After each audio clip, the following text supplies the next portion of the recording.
Oke.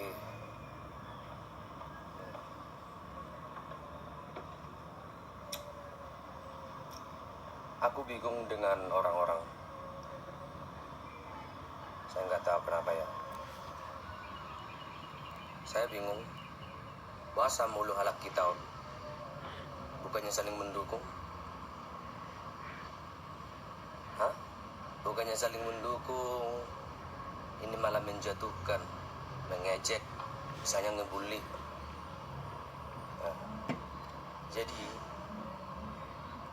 kalau lu punya talenta, kalau lu punya bakat, tunjukin. Jadi nak pula pagudaku hata-hatamu lah di sini. Saya jarang menanggapi kata-kata jorok ya, tapi kalau udah kelewat batas, saya nggak suka. Iya, bentar lagi ya. Saya jarang menanggapi kata-kata orang. Kalau omongannya masih sebatas bercanda, saya nggak apa-apa. Jangan kelewat batas, jangan kelewatan, dan jangan bawa-bawa orang tua. Oke? Saya nggak pernah merugikan Anda. Saya berkarya sendiri.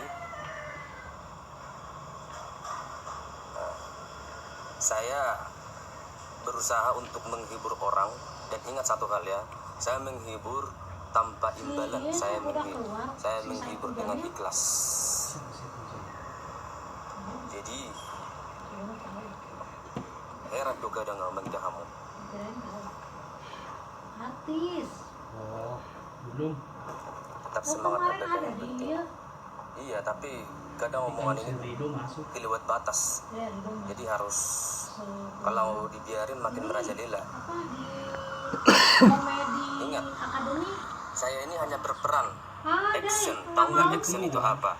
Acting. Sama halnya dengan artis. Contoh artis harus bisa berperan sebagai kakek-kakek, sebagai wanita, sebagai mafia, apa segala macam.